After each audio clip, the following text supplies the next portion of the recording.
Magandang araw, bagong Pilipinas, at welcome muli sa isa na namang makabuluhang edisyon ng Straight from Team PNP Facebook Live.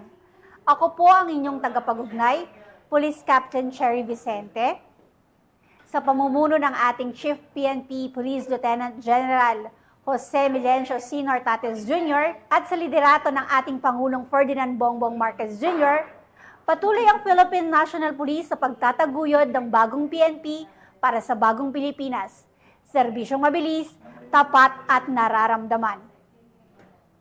Binabati rin po natin ang Direktor ng Directorate for Police Community Relations, Police Major General Roderick Augustos Alba, at ang Direktor ng Police Community Affairs and Development Group, Police Brigadier General Vina Havana Guzman. Ngayong araw, isang karangalan po na ihatid sa inyo ang isang tagumpay na nagbigay ng dangal hindi lamang sa PNPA kundi sa buong bansa. Ang second place finish ng Philippine National Police Academy sa International Graduate Conference on Policing 2025 na ginanap sa Indonesian Police Academy sa Semarang, Indonesia.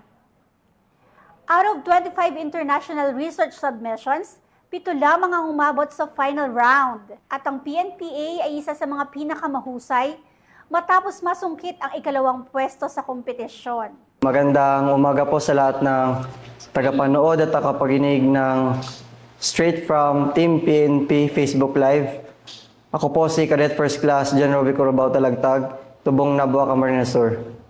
Good morning, ma'am. I would like to greet everybody. Good morning sa lahat ng viewers and listeners ng Straight from the Team PNPA Facebook Live. To introduce myself, I am Cadet First Class John Lawrence Gonzalez Soria, and I'm a cadet from this PNPA. Nagpapasalamat po ako sa mga nanonood sa Facebook Live ng Straight from the Team PNP.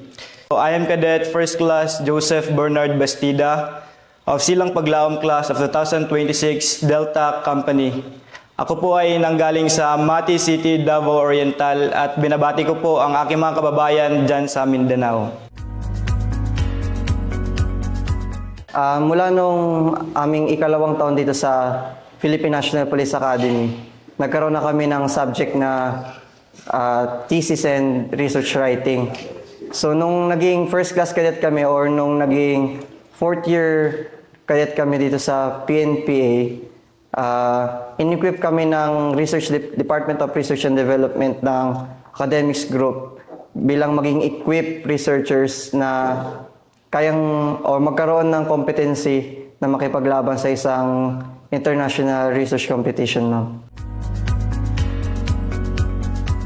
Unang-una sa lahat, ma'am, naghahanap po ako ng mga kadete na gustong makigrupo sa akin. Kasi po, I have the passion in writing research, ma'am. Kasi simula pa lang nung high school ako, ma'am, passion ko na talaga magsulat ng research. Going through the academy, ma'am, I'm a member of core publications. So, yung dalawang kagrupo ko, ma'am, na si Cadet First Class Talagtag at si Cadet First Class Soria are also members of core publications, ma'am. So, yung member of core publication, ma'am, kami po yung nagpo-produce ng mga magazines ng PNPA and different journalism works, ma'am. Kaya, ma'am, it's our edge to join national and international competition na ipakita namin yung galing namin sa pagsusulat ng research, ma'am. Especially na may mga experiences din sila regarding the research. Nagsimula po kami na parang bago pa lang yung idea na may research competition. At nagsimula po yan noong 2018. Pero nung time na yon, hindi pa talaga ganun ka-open yung isip ng mga bata.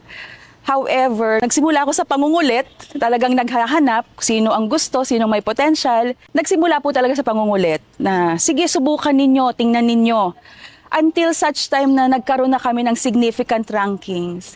Nakita rin ng mga bata yung benepisyo, kung ano ang kagandahan na kayang ibigay ng research. At ang pagsali sa competition na yan, isa na lang ho ang hinanap ko. Kung sino yung may volunteer heart to do and engage in this research competition. Iba ho kasi talaga kapag may volunteer attitude yung bata. So nagsisimula ako dyan. Hindi muna ako naghahanap, nag-a-announce muna ako. Sino ang gustong sumali, sino ang gustong mag-engage. At sinasabi ko rin sa kanila, hindi yan magiging madali. It will really consume and take a lot of your time. And eventually, ang nakakagitla, ito na. As time went on, we started in 2018 at ngayon 2025 na. Sa awa po ng Diyos, di na ako nangungulit. Pag sinabi ko na open na ang research competition and presentation, this is open for everyone who wants to apply.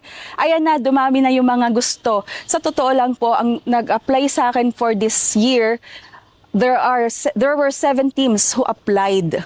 Pero from the 7 teams, 2 lang talaga yung nakahabol ng deadline because you also have the heart to do it, pero you also need the faith and hard work talaga yung mag-prepare. From the 7 groups na nag-apply, it only went to 2 groups. So yung 2 groups na yan naman yung aking in-apply for research competition. Napili po yung isa. Volunteer. So, hindi po natin sila sa pinilit na mag-conduct ng research. Sila po yung lumapit or nag-apply para doon sa research na yan. Then, from all of the applying cadets, pinili po natin, streamline natin. So, depende sa contents ng kanilang research. Then, yun nga po, lumutang yung pangalan ng 3 kadete po na kasama natin sa paligsahan.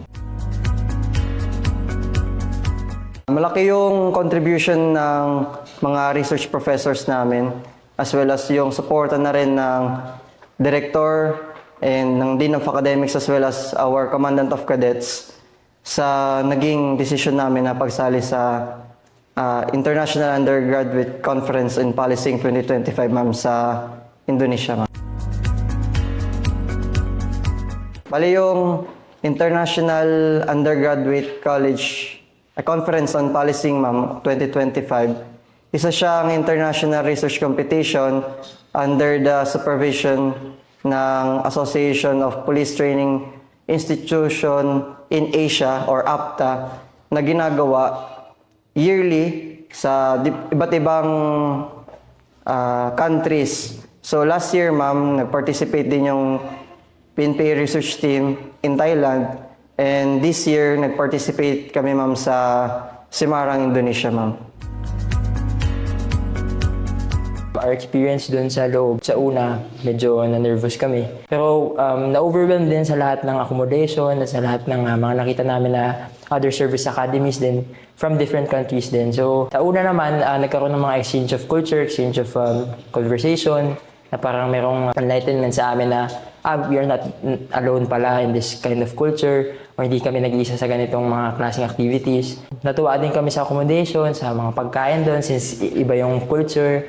Since yung Indonesia, hindi nalalayo naman sa Pilipinas, which is a Southeast Asian country din. Nauna, I'm really glad na may rice doon. But yung lahat ng mga putahe kasi nila doon is most of spices. So dito sa Pilipinas naman, hindi naman tayo lahat sa region dito is mahilig sa sili or manghang. So yun lang yung parang naging very factor sa akin na manghang pala lahat ng mga pagkain doon and yung mga dessert, kakaiba. Pero since Asian country din siya, natuwa din kami na parang iba-iba rin yung klase ng mga pagkain doon. Ano ho ba namin hinubog? Una po sa lahat, gusto kong linawin na hindi lang po ako ang naghubog sa mga kadete na ito. Ito po ay paghuhubog na binubuo ng buong Philippine National Police Academy mula sa academics group at saka po sa tactics group. Yan po ay 2 grupo dito sa PNPA na nagtutulungan para sa ikagagaling at ikabubuti ng mga kadete. So, kasama po ng kami po ay sama-samang nag-uusap, nagko-collaborate at pinag-aaralan po namin talagang mabuti ang lalamanin ng aming mga core syllabus, core syllabi para sa mga courses na ituturo namin sa mga kadete. Sa dami ng maaaring pag-aralan, online gambling ang kanilang napiling paksa. Bakit nga ba ito ang kanilang napili? So yung title po ng naging study namin is Online Gambling Intentions and Motivations, a Factor Analysis Approach, Bridging Planned Behavior and Self-Determination Theories. Nakita po kasi namin yung malaking epekto ng online gambling, hindi lang sa Pilipinas, kundi sa iba't ibang bansa dito sa Southeast Asia. So, isa po kasi sa mga nature ng online gambling is it is borderless or it transcends across different regions in Asia. From that, yung purpose or yung aim ng study namin is to identify yung mga factors contributing to online gambling intentions and motivations ng mga tao. Kung bakit kaya nag-engage sa online gambling yung mga tao, yung mga Asian, yun yung aim namin na gawan ng intervention para at least ma-minimize or ma-prevent na yung addiction sa online gambling ng mga tao, ma'am. We have chosen it purposely kasi marami kaming napansin dito sa Pilipinas and sa other countries na rin na laganap yung ganitong event or yung na-engage yung mga tao dito sa online gambling. Since online nga siya, pwede siyang ma-access ng kung sino-sinong tao at walang boundaries dito. Ang naging puna namin dito sa research is yung nakakita kami ng malawak na picture sa pag-conduct ng research kasi parang sa amin, naniniwala kami na magpo-prosper pa ito kasi mas madaming matutulungan to once na may dissect namin yung mga factors na nakaka-apekto sa isang tao to engage in the online gambling itself, ma'am. Hindi lamang pala ito basta pananaliksik. Ito ay tugon sa isang seryosong suliranin ng makabagong lipunan. Ngayon naman, silipin natin ang mismong laban sa Indonesia. Sa Indonesia, hindi lamang research ang pinaghuhugutan ng lakas, kundi pati tapang, tiwala at pananampalataya. Yung hindi ko naman makakalimutan, ma'am, is siguro yung part na nag-present na kami, ma'am. Kasi since may mga naunang presenter sa amin, so nagdagdag siya sa kaba namin and parang na-identify namin kung ano yung edge nila sa edge namin or kung ano yung kailangan namin baguhin. But we didn't have like the luxury of time na baguhin yan instantly. So we just stick to kung ano yung plan namin, gawin namin yung best namin para maitaguyod yung presentation namin. So yun siguro yung hindi ko makakalimutan, ma'am. Ang goal talaga namin, ma'am, ay manalo, ma'am. Yung preparation po namin, ma'am, mga 2 months po na thesis writing from the introduction and methodology and from plus additional 1 month, ma'am, for our data gathering and for the 3 months, ma'am, doon na po namin sinulat yung results and conclusion and including the recommendations of the study, ma'am. So it equates to almost 6 months, ma'am. Sa naging experience namin sa 6 months na preparation namin, may mga times talaga na very limited yung time namin na mag-prepare. Yung communication din, since dito kasi sa loob, hindi naman kami lagi-lagi magkakasama ng inuuwian. So we have very different schedules, although pare-pares kami ng activities, since regimented way of living kami dito. Pero meron kami mga kanya-kanya din na kailangan i-comply yung mga compliances namin sa kanya-kanya naming cadetship. So we do not have that luxury of time na maisingit itong parang extracurricular activity na ito. So yun yung part sa akin at sa mga teammates ko na maitaguyod despite yung time constraint namin dito sa loob. So inisip na lang namin, yung inspiration na lang namin is since nasimulan na namin that we have a bigger picture from this research na hindi naman ito something na may maiprint or something na may maipadala. Meron kasing value to na hindi lang naman para sa amin but for the department itself, for the PNP itself, and the whole PNP itself, ma'am. So mula nung pagka-graduate ng class 2025, so starting from our summer training which was 2 months, and then nung first sem po namin ng pagka-first class, more or less 6 months yung preparation namin, ma'am, in writing, gathering data, analyzing the data, and interpreting yung mga data na nakolekta namin. Ang goal po namin doon ay hindi po ipahiya ang Pilipinas. Ang goal namin ay ipakita sa buong mundo na kaya ng Philippine National Police Academy na ipakita ang respeto at regional cooperation within the borders in our nation, ma'am.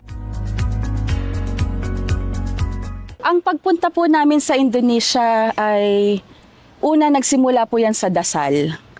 Dahil hindi ho yan magiging posible kung hindi kami ginabayan ng Diyos at iprinovide niya ang lahat ng mga kakailanganin namin at ang mga taong tumulong sa amin.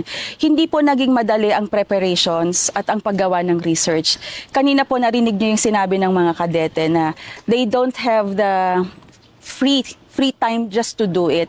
Kasi rigorous training Tapos scheduled lahat ng ginagawa ng kadete. So syempre, isisingit namin yan o hihingin namin yung oras para gawin yan. Hindi po naging madali. From the time of doing the research paper that they did and they submitted, mataas ang kanyang mataas ang kanyang merit, scientific merit.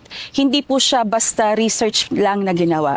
Meron po kaming malaking data na nagamit. Gumamit din kami ng magandang methodology. We even consulted experts in the line of statistics and research methodology to help us do the research because we wanted to ensure na yung paper na isasubmit namin ay may quality din talaga. At the same time, yung research na ginawa nila was rooted on data na primary sources ang base talaga. So, mahirap gawin from gathering of data to writing it with the element of time na hindi kami maraming oras kagaya ng estudyante na regular na may oras talagang marami para gawin ang research nila. Second po, processing of papers, it also takes time, di ba? Resources that we will need to go to Indonesia, it also takes time. But, yun nga lang po talagang sinasabi ko na kapag plinant mo ang gusto mo sa puso mo, plinant na yan ng Diyos sa puso mo, ibibigay at ibibigay din ng Diyos sa iyo ang lahat ng kakailanganin mo. For example, lahat po ng kakailanganin naming dokumento pagpunta ng abroad, matiwasay na naging maayos. Lahat po ng budget na kakailangan namin, na ibigay din. Unang-una, content ng kanilang research. Talagang pinag-isipan at yun nga, yung mga methodologies na ginamit nila, talagang sabi nga ni Ma'am, with the help of science or with aid of science. Then, yung kanilang personalities naman, yung kanilang confidence. Sabi ko nga, the way they collaborate with other academies, mula nung dumating kami doon, sabi ko nga, may pag-asa yung mga kadete namin. Kasi nga, they're confident para makipag-usap doon sa ibang kadete na kasama namin doon sa competition. Kahit na alam naman natin na mayroon language barrier, and since some of us, talagang ang first language is English, so meron na tayong agad edge dahil nga medyo fluent yung ating mga kadete sa English unlike other countries, and yun din yung naging dahilan para makapag-communicate sila doon sa ibang kadete na galing naman sa ibang academies na ibang bansa. Findings ng study namin, ma'am, malaki yung effect ng subjective norm and relatedness. So itong dalawang external factors na ito, nangangahulugan na yung social groups, peer pressure, saka online communities ay malaki yung reinforcement na naibibigay niya sa mga tao kung bakit sila nagpa-participate or nag-engage sa online gambling, ma'am. We created a program, introduction of a program, na tinatawag namin na Safe Bet program, Ang itong Safe Bet program, ay we launch it through introduction to the cadets and from the other youths, from other stakeholders, In-explain po namin sa kanila why people engage in online gambling, Makikita po natin na hindi lang sila nag-compete, may actual contribution sila. And yung sinasabi kanina ni Cadet Bastida na Safe Bet program, napakaganda po ng program na yon. Na sana may bahagi din natin dito sa PNP, hindi lang po dun sa aming pinuntahan. 6 na buwang paghahanda, sakripisyo sa oras at seryosong pananaliksik, lahat ng ito ay humantong sa sandaling kanilang inaasam. Malaki yung pasasalamat ko una sa Diyos kasi the mere fact that we were able to be in Indonesia and to participate in IUCP 2025 is already a great milestone. Not just for the Team PNP but as well as for the whole country. And malaki rin yung pasasalamat namin sa aming director kay Police Brigadier General Andre Perez Dizon, sa amin din of Academics, Police Colonel Angela Curiano, and our Commandant of Cadets, Police Colonel Gonzalo Villamor Jr., sir, na naging very supportive, ma'am, sa aming partisipasyon sa Indonesia kasi hindi po biro yung naging preparation and yung pagpapadala sa amin sa Indonesia ay hindi naging kadali. Honestly, ma'am, yung pakiramdam ko after po natawag yung PNP as the second place, ma'am. Hindi na po ako na-pressure, ma'am, sa time na pagtawag ng Team PNPA, ma'am. Palagi po tayong nananalo sa competition na yan, ma'am. It's our third time winning second place, ma'am. And ina-aim talaga namin dun, ma'am, with our research advisor, ma'am, Dr. Jessamine De Leon, ma'am, na ang goal namin, ma'am, is to win the first place, ma'am. Kahit hindi man kami mag-first place, at least we do our best and we got still the second place. place, ma'am. Nanlamig ako kasi sabi ko nga kay Sir Acabo sa team leader namin, Sir, ito yung pinakamabigat na nalabanan namin kasi nga ang dami. So, nakahinga ako ng malalim, parang makakatulog na ako ng maayos. Pero ang una kong naging reaksyon ay, Panginoon, salamat po kasi hindi mo kami pinabayaan. We really wanted to get first place. Sino bang may ayaw? Hindi ba? Pero we also have to be realistic na it's also a symbol na there are still things we need to learn pa. But at the same time, it's also a reminder na kasi 3 consecutive years na second ranking lagi ang PNPA sa avenue na ito. So I can say na standard na natin siguro yung being second place, and from there you go on and keep on. Masaya ako nung nalaman ko na wala na yung kaba. Mas excited ako mag-report sa boss kay Ma'am Rehano at kay Sir Dison. Parang lahat ng hirap paid off, no? Paid off naman talaga. But at the end, I became more proud. Sobrang proud ako dun sa ating mga kadete. At saka, sobrang proud din ako dun sa team namin. Hindi lang naman po kasi kami yung 5 na team eh. It's the entire PNPA team. Sabi ko, nagbunga na yung aming pinaghihirapan. Na-maintain na namin yung standards namin. It's only a reminder na there's still a step we need to do, or steps we need to do, because there's still number 1. And right now, we'll always be looking for it. Nights before, sabi nga, nabanggit nga ng ating mga kadete na Rovic na we teach them how to deliver. Kasi nga, sabi ko nga, when I saw their research, sabi ko, the research per se, maganda na. So, ang labanan na lang is how to deliver. How will they deliver the message nung ganda ng ng research nila. So, yun, tinuruan nga namin sila how to look confident in front of the stage and yung magiging blockings nila so that pag-present nila ng piece nila, maayos. So, na-deliver nila yon. Kami ni Ma'am yung kabang-kaba doon sa harapan while looking at them. Kaya nga sabi nga ni Cadet Soria kanina, kita nila yung pag-thumbs up ni Ma'am kasi nga nung nakikita namin na nagagawa nila yung mga reminders namin sa kanila from yung mga poses. Pagka meron kaming gustong ipa-emphasize na words, magpo-pause sila. Sabi yun yung mga bili namin sa kanila. And yung blockings. So once na nagawa nila yon, talagang gumaganon kami sa likod. Ako naman parang, konti pa. So yun nga, kami pa yung mga ninenervyos para sa kanila. So sabi nga, nung starting nung presentation nila, naramdaman namin yung nervous ng mga bata. But while going on to their presentation, nakita namin lumalabas na yung confidence nila. And yun, kami naman din, parang habang tumatagal yung presentation, lumuluwag din yung pakiramdam namin kasi nga knowing na parang merong kalalagyan talaga yung presentation ng mga bata. Na-compare namin na edge namin is yung preparation and yung guidance ng aming mga advisor team leader namin na may tama yung mga mali. Kasi meron kami ma'am na mga run-throughs, nagkaroon kami ng time to prepare. Para sa akin, sa presentation, merong mga details doon na naayos namin at natama namin before kami sumalang mismo. One factor din is yung quality ng research namin. Compared sa mga research na i-present doon, we think na parang yun yung magpo-prosper and merong something na mailalaban in the international stage.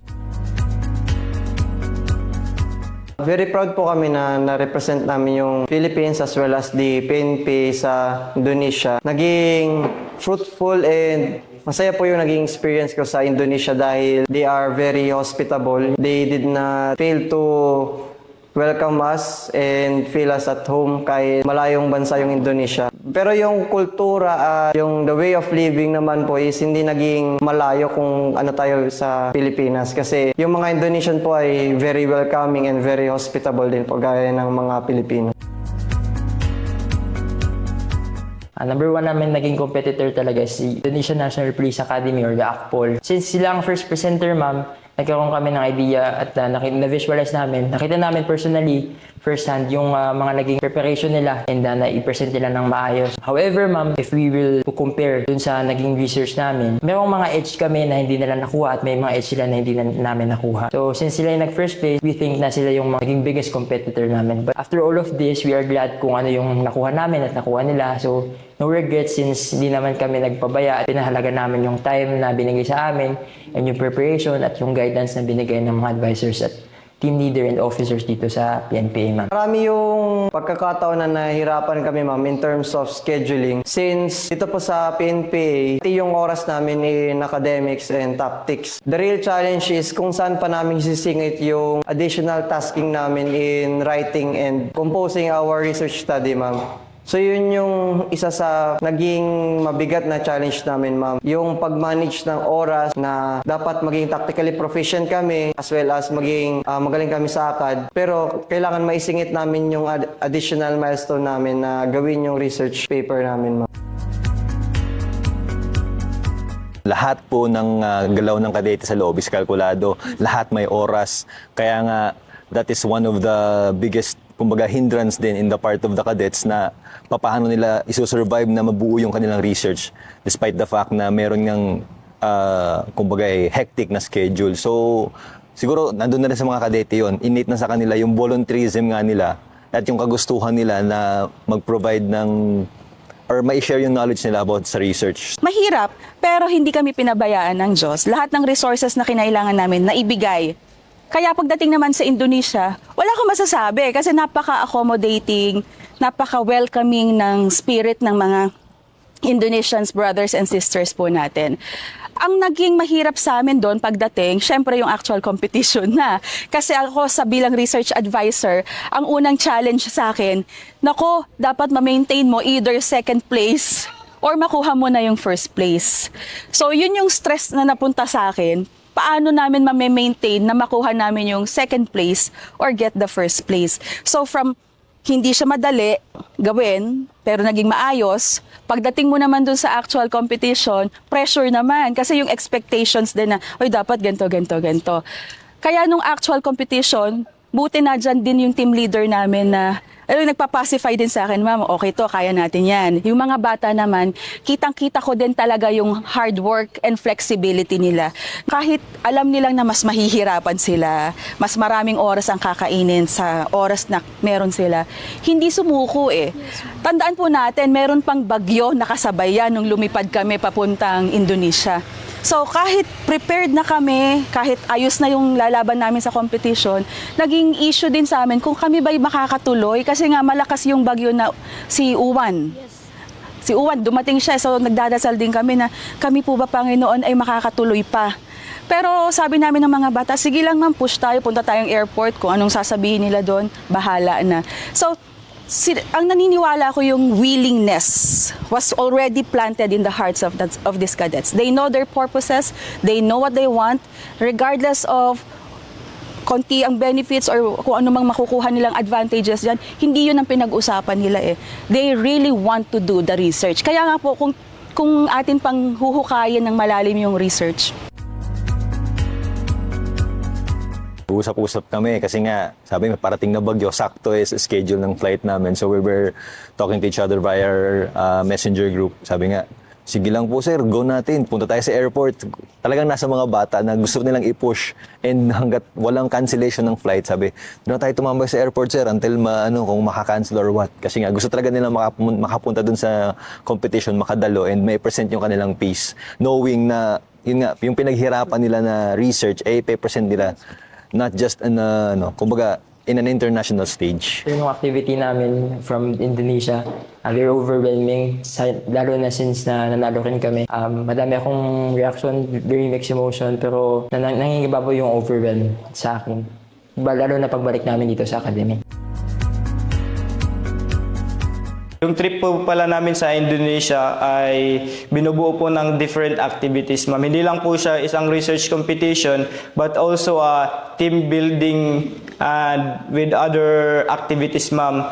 Mayroon po kaming set of activities. In the morning, may road run din po kami doon, in which ginagawa po ng lahat ng academy in Asia. Tapos, after that one, ma'am, kapag kumakain po kami, salo-salo po kaming kumakain, quite a family tradition ng Pilipinas. At nagpapasalamat po ako sa Indonesian National Police Academy sa kanilang walang sawang suporta sa amin at magandang accommodation regarding our billeting system, tsaka yung tour of facilities nila, ma'am. And also, tinur din po nila kami sa mga different beautiful places in Indonesia.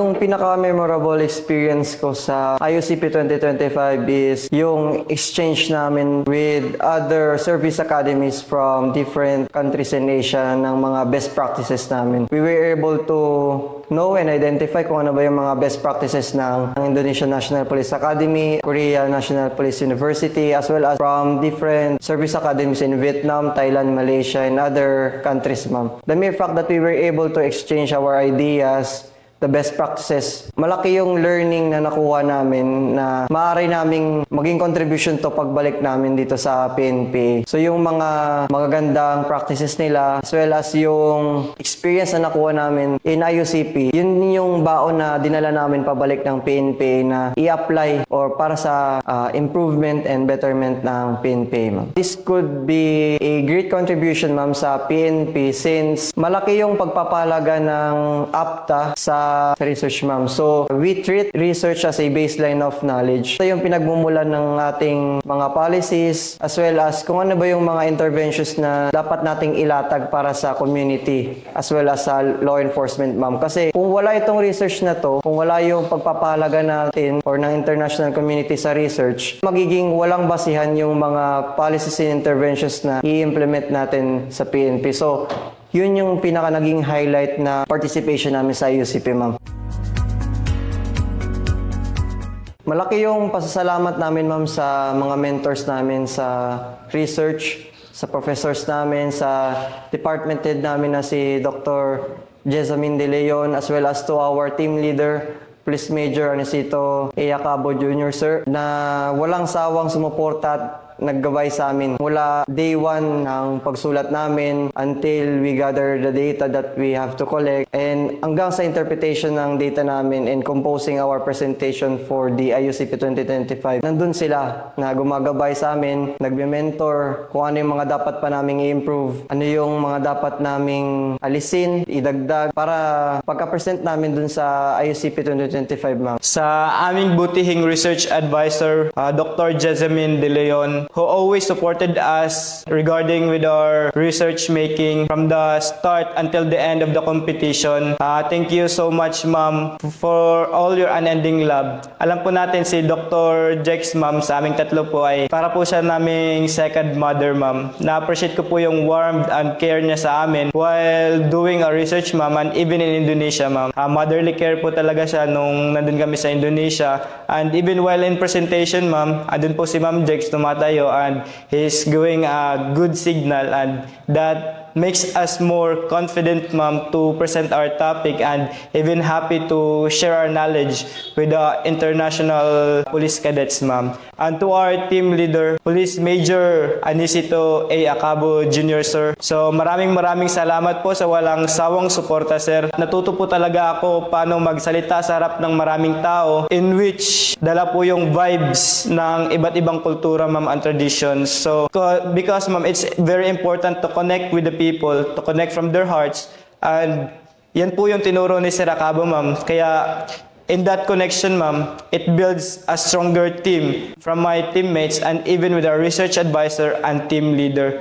Kaya po, ma'am, nagkakaisa po kaming 5 doon sa Indonesia and we make it, ma'am, and we did it, the second place among 25 entries in Asia. Maraming salamat po sa inyo, sir, ma'am. Tatlong kadete na yan, kay Rovic, kay JB at kay Lawrence, na ang trato nila sa akin ay nanay daw nila. Kasi pinanganak sila noong 2002, kaya nanay na daw nila ako. Kayong tatlo, nasimulan nyo na yung napakagandang karanasan sa linya ng research. Hindi naman kasi lahat nagkakaroon ng pagkakataon na ganyan. Ang dalangin ko sa inyong tatlo ay patuloy nyong gawin yung pagmamahal nyo sa research. Patuloy nyong pagyamanin ang biyaya na yan. At sana, pag kayo ay naging ganap ng pulis, lahat ng mga strategies, policies, at actions na gagawin nyo, at decisions na gagawin nyo, ay nagmumula lahat sa ebidensya. Yan naman ang purpose ng research, to provide effective strategies and decisions that are all evidence-based. Sa inyong tatlo, lagi nyong tatandaan na mahal ko kayo, at ako ay very proud sa inyong tatlo. Lagi ko ngang sinasabi, wala akong favoritism. Hindi ko rin naman sinasabing hindi magaling yung nakaraan. Pero kayong tatlo, I can say as of today, kayo yung mga pinakamagaling na nahawakan ko. Dapat naman ganun, di ba? Mag-i-improve. So next year, most likely yan uli din na sasabihin ko. Pero sa inyong tatlo, lagi nyo rin tatandaan na mahal namin kayo and we are all proud of you, especially from your research teachers. May God bless the three of you more. For those cadets, lalo na doon sa kasama namin, dahil nga nakita ko or naramdaman namin yung dedication nila and dahil nga nakapag-deliver naman sila, I gave them the rest of the days. Kasi nga, nasa second day pa lang yung yung presentation and nanalo nga. So the rest of the days, I let them enjoy yun nga yung accompaniment ng mga yung accompanying yung mga foreign nationals na cadets. Kaya nga sabi nga nila, marami sila naging kaibigan kasi I let them mingle with other cadets. Lalo na yung mga Indonesian counterparts kasi yun yung pinakamaraming nandoon Kasi yung Indonesian Police Academy nga, they allowed cadets na makimingle or they were the ones who were there to assist us in every way. So, na-enjoy nila yung na-enjoy nila yung buong stay nila doon. We let them enjoy the rest of the stay. Yun nga, tulad ng sinabi ni Ma'am kanina, this is the start, kumbaga. Pag-graduate nila, they continue those passion, hindi lang sa research, kundi sa trabaho. Kasi nga, being a public servant, kailangan nandun yung puso natin di ba? Meron taga-come sa time na magtatrabaho ka ng lagpas-takdang oras and iiwanan mo yung pamilya mo just to serve the people of the Philippines. So, dapat yung eagerness, yung hindi yun mawala sa kanila hanggang sa makagraduate sila, hanggang sa maglingkod sila, hanggang maging police officer sila. Pakinggan natin ang kanilang mensahe para sa mga kabataang nangangarap. Of online gambling in the Philippines, ma'am, they should also put the side effects of online gambling, ma'am. Hinihikayat ko po yung mga kagaya ko na youth o kabataan na pumasok dito sa Philippine National Police Academy dahil dito huhubugin kayo bilang isang individual na merong focus sa academics, o sa tactics, and as well as sa other extracurricular activities such as research. Dito, hindi ka lang basta nag-aaral, nag-training ka rin para maging physically capable future law enforcer, as well as hindi mo mapapabayaan yung other passions mo such as research, ma'am, na malaki rin yung contribution sa PNPA, sa PNP at sa bansa natin. Sa katulad kong youth na nag-aspire na maging kadete ng Philippine National Police Academy, ang ma-advise ko sa inyong lahat is to have the determination and courage para pumasok sa loob. Kasi yung buhay namin dito sa loob is hindi siya parang laro, hindi siya parang playground. So kailangan mo ng matinding root at malakas yung foundation mo with regards to your aspiration to enter the academy. Dapat may moral ground ka na yung lahat ng gagawin mo dito is tama at lahat ng pagdadaanan mo is meron kang motivation to offer it to someone else, whether it be to yourself, to your family, and to God, and for the country alone. Sa mga kabataan na gusto mo sulodin niya sa Philippine National Police Academy, I will encourage you to study harder, lalong-lalo na po sa mga senior high school. At pwede din po between ages 18 years old to 20 years old na pumasok sa ating academy. So, ako po ay graduate lang din po ng senior high school at direct lang nakapasok dito sa PNPA. Hindi po ibig sabihin na sobrang bata po natin ay wala na po tayong tsansa dito sa loob ng academy. So, first and foremost, ang pinaka-importanting gawin niyo po ay you need to have this passion towards your goal and your dreams. Pangarap ko po talagang maging pulis at magserbisyo sa ating bayan kasi I want to become the future leader of our country who will serve with integrity and with righteousness in the service of our nation. Sabi nga po ng aming motto, to learn today, to lead tomorrow. So, kailangan po natin matutunan ang mga bagay ukol sa pulisiya ng ating bansa para sa seguridad at proteksyon ng ating mamamayan para po maayos po ang pagsisilbi sa ating bayan. Para sa mga kadete natin, we invite you, to join the research team dahil nga isa ito sa mga prestigyoso or something prestigious na pwedeng magpakilala sa academy on an international scale. So I invite you guys to join the research team. And for the youth na pasok naman sa age limit, 18 to 21 years old, we invite you to come to PNPA, take the PNPA CAT, be a cadet. I, for once, was a cadet. So, I can say na it's really a good experience para sa atin to hone, to develop your character, your conduct, and yun nga yung devotion. So, lahat yan madidevelop dito. So, we invite you to come to us, join the the road less traveled. So, yun po, see you in the next coming years. So sa PNPA leadership, this is really what I can say. They really provide the support we needed. At saka napaka-patient and understanding. Hindi lang po sa PNPA leadership yan, kahit po sa PNP leadership. Siyempre, lahat naman po ng transactions namin dito, dadaan lahat yan sa headquarters. Napaka-supportive niyo po sa amin, kaya maraming salamat po. Sa akin pong mga leaders, simula po kay Sir Dison, kay Sir Birango, kay Sir Tolito, kay Commandant po, at kay Ma'am Rehano po sa aming din. Dalangin ko po na kayo po ay laging pagpapalain ng Diyos, lalo ng magandang kalusugan, dahil napakalaki po ng tulong at suporta na ibinigay niyo sa amin. Salamat po talaga dahil pag may kailangan po ako at ang mga bata, nagsasabi lang po kami sa inyo at dali-dali niyo po yung pinoprovide sa amin. Kaya maraming salamat po. Sa amin pong mga leaders, wag po kayong magsasawa na kami ay tutulungan. Dahil hindi naman po namin magagawa yan kung wala kayo. And I also want to express also my gratitude to those colleagues then who helped me.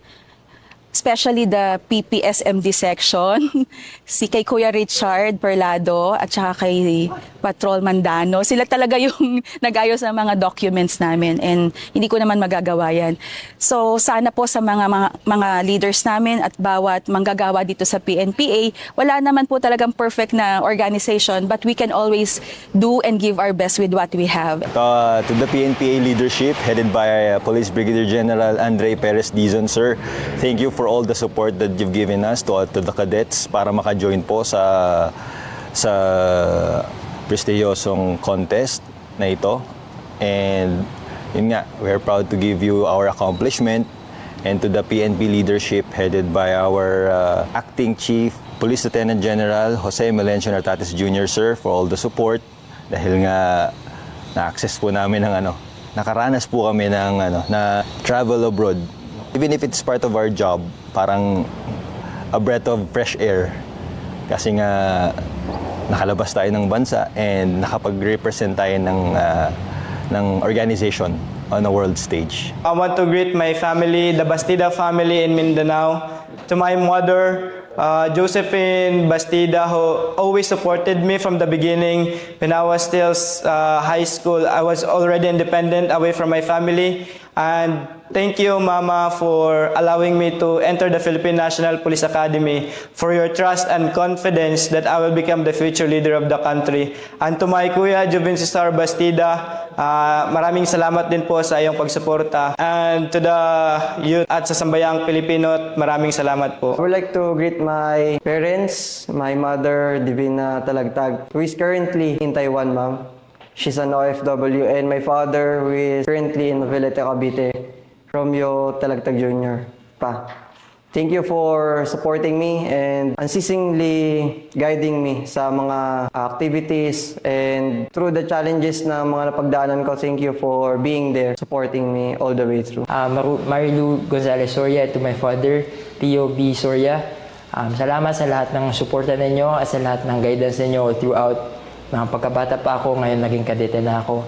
And all of this ay inaalay ko sa inyo, sa lahat ng pamilya natin, sa mga kapatid ko. And yun lang, I really thank you and I really appreciate kung ano yung naging guidance at mga ginawa nyo para sa akin. Tunay na pinakita ninyo na isang kadete ng PNPA ay hindi lamang mahusay sa disiplina, kundi maging sa kaalaman, pananaliksik at pandaigdigang kompetisyon. Ang tagumpay na ito ay patunay na ang PNPA cadet ay kayang makipagsabayan sa pinakamahuhusay sa buong mundo.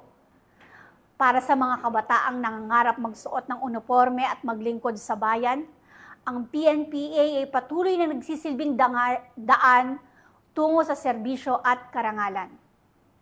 Mula sa tanggapan ng tagapag-ugnay ng Pambansang Pulisya, ako po si Police Captain Cherry Vicente. Magkita-kita po tayong muli sa susunod na episode kung saan patuloy nating ilalapit sa inyo ang mga kwento ng malasakit, serbisyo at kabayanihan ng ating kapulisan. Dahil dito sa bagong PNP para sa bagong Pilipinas, serbisyong mabilis, tapat at nararamdaman. Muli, ito po ang Straight from Team PNP Facebook Live.